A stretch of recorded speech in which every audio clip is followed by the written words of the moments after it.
أعوذ بالله من الشيطان الرجيم. بسم الله الرحمن الرحيم.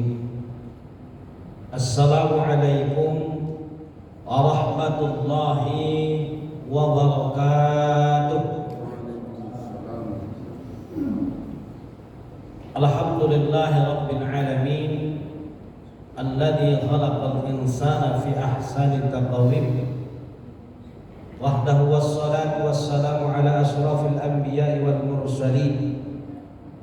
أشهد أن لا إله إلا الله وأشهد أن محمدا رسول الله. اللهم صل وسلم وبارك على سيدنا محمد وعلى آل سيدنا محمد. Kembali kita perbaharui rasa syukur kita kepada Allah Subhanahu wa taala dengan ucapan alhamdulillahirabbil alamin, karena kehadiran kita ini tidak lepas daripada taufik dan hidayahnya Allah Subhanahu wa taala. Kemudian bersolawat kita kepada baginda Nabi Muhammad sallallahu alaihi wasallam dengan ucapan Allahumma shalli ala sayyidina Muhammad wa ala ali sayyidina Muhammad. Yang terhormat selaku pengurus masjid yang kita cintai ini, seterusnya yang terhormat bapak-bapak, ibu-ibu, para jamaah salat zuhur yang dimuliakan oleh Allah Subhanahu wa taala. Kembali menyambung kajian kita di bulan yang lalu bahwa amal itu harakatul jismi awil qalbi. Setiap gerak badan, gerak hati maka disebut dia amal. Apabila geraknya mendatangkan pahala, disebutlah dia taat. Tapi sebaliknya, apabila geraknya mendatangkan dosa, maka disebutlah dia maksiat. Nah, kemudian amal-amal ini dibagi kepada 3 tingkatan. Satu disebut dia amal syariat. Amalan syariat memperbaiki anggota tubuh yang syariat. Sudah saya jelaskan di bulan yang lalu. Kemudian yang kedua, amalan thariqah atau amal hati.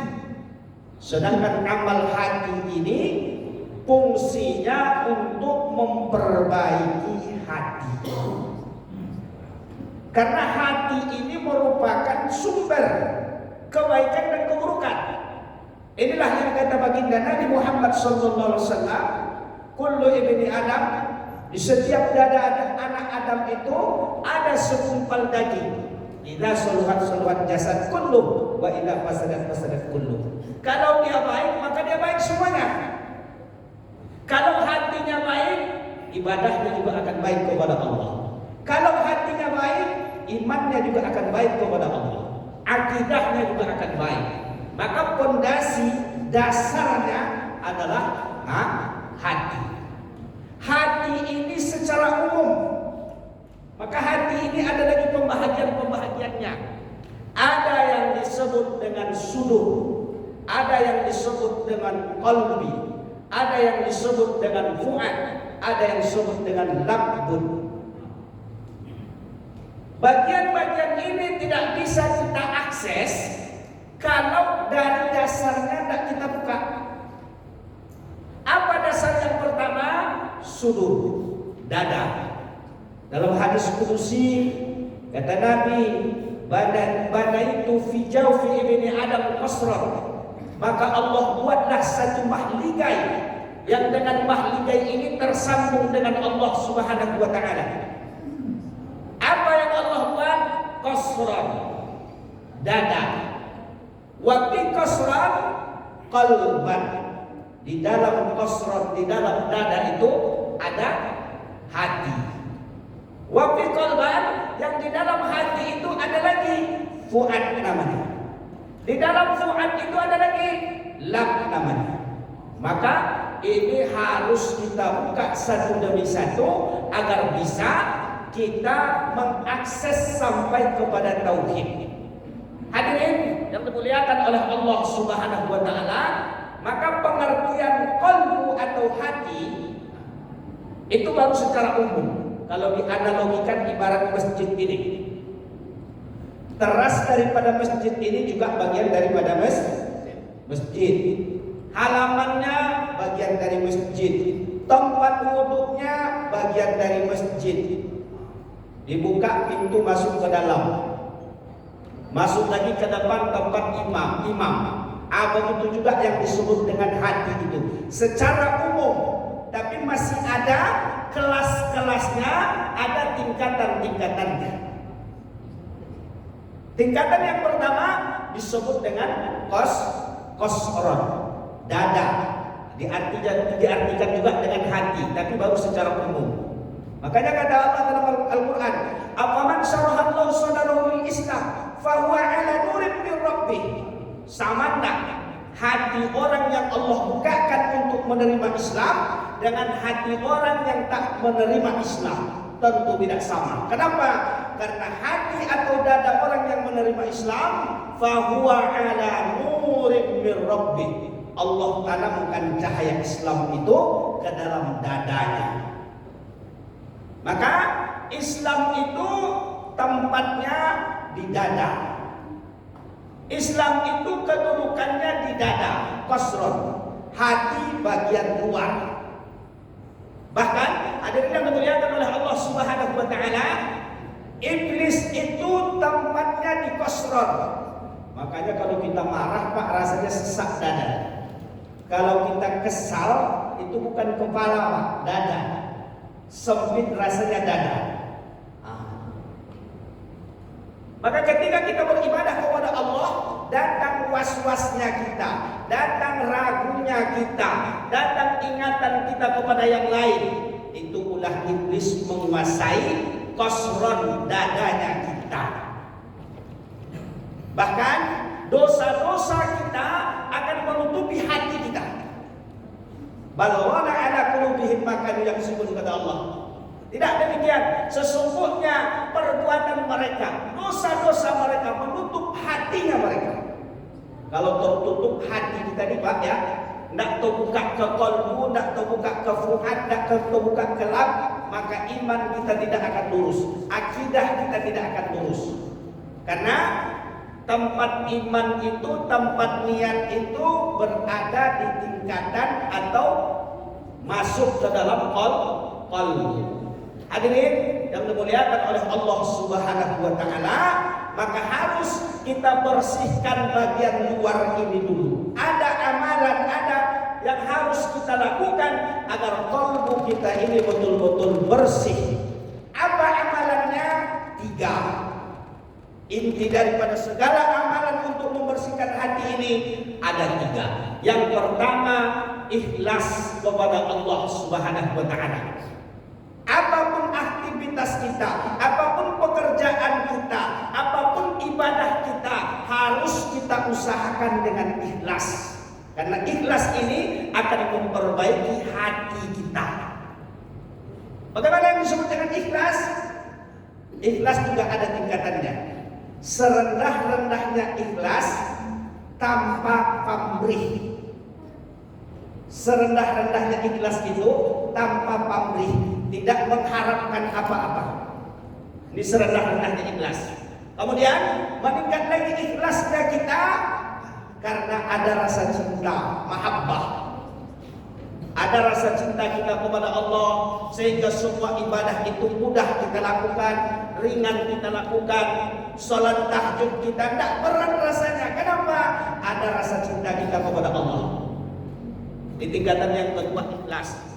Tingkatan yang ketiga ikhlas itu ketika kita mampu merasakan semua perbuatan kita selalu kita sandarkan kepada Allah.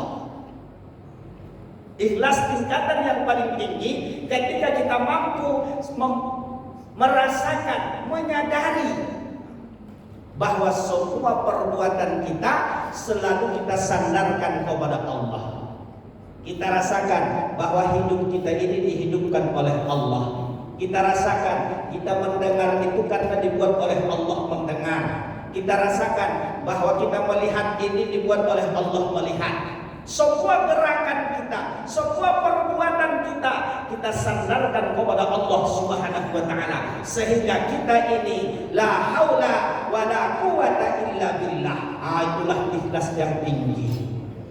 Namun kalau kita belum sampai kepada tingkatan yang tinggi, belum sampai kita kepada mahabbah, paling tidaknya kita selalu latih, riadohkan, biasakan untuk tidak pamrih dengan amal ibadah kita, untuk tidak hitung-hitungan dengan Allah. Salatnya kita tidak usah pikirkan imbalannya, karena Allah itu tidak tidur, Allah itu tidak buta, Allah itu tidak tuli. Sedekah kita tidak usah pikirkan balasannya. Ini serendah-rendahnya ikhlas. Hadirin yang dimuliakan oleh Allah Subhanahu wa taala, ini amalan yang pertama untuk memperbaiki hati.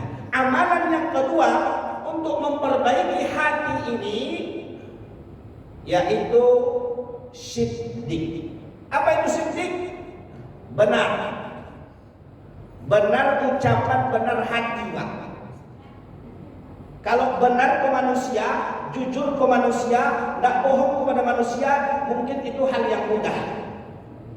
Tapi untuk benar hati dan lisan kita, ini perlu kita riadahkan. Bagaimana contohnya? Benar hati, benar lisan.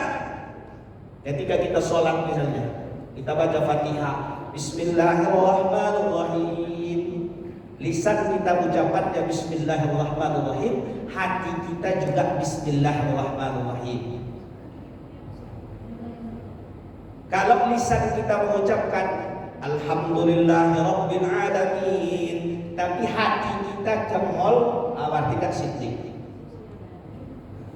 Lisan kita mengagungkan Allah, Allahu Akbar. Yang ingat kita pekerjaan kita, di hati kita pekerjaan kita, berarti tidak siddiq.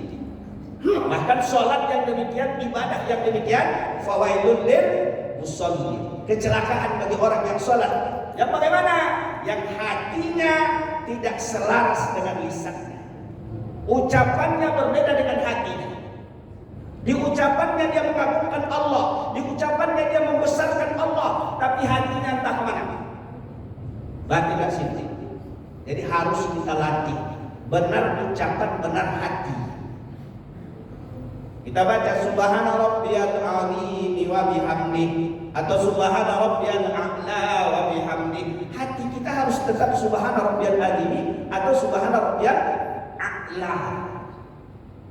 Ini siddiq. Benar lisannya, benar hatinya. Hadirin yang dimuliakan oleh Allah Subhanahu wa taala, ini amalan yang kedua. Amalan yang ketiga, tumakninah. Apa itu tumakninah? Bukan tumakninah gerakan dalam sholat ya, tapi tumakninah, tenang hatinya kepada Allah.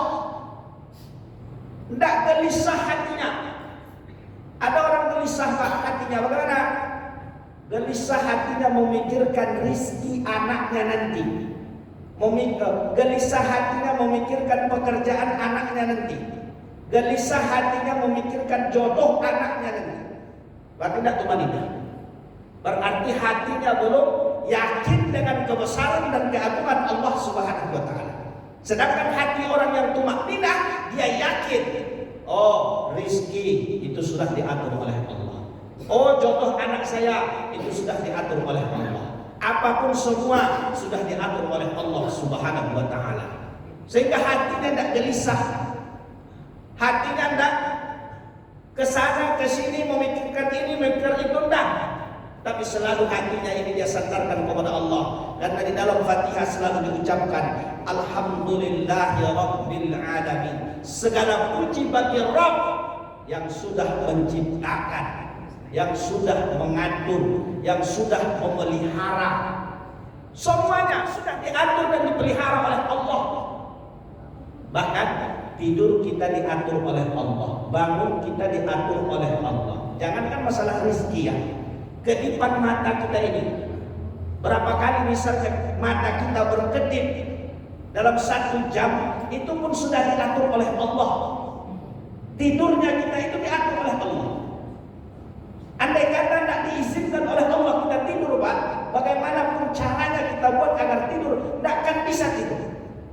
saja kata Allah, "Huwallazi yatawaffakum bil-lail." Dianya Allah yang menidurkan kamu pada malam hari.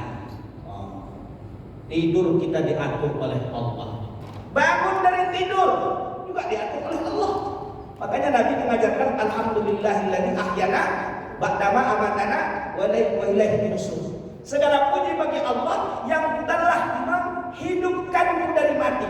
Kalau bahasa kitanya nih, segala puji bagi Allah yang telah membangunkanku dari tidurku. Tidur kita bukan, bangun tidur kita itu bukan karena alarm handphone kita, enggak, tapi karena Allah bangunkan kita. Bayangkan, itu pun diatur oleh Allah. Kenapa masih gelisah hati kita dengan rezeki? Kenapa masih gelisah hati kita dengan jodoh anaknya kita? Kenapa masih gelisah hati kita dengan pekerjaan anak kita?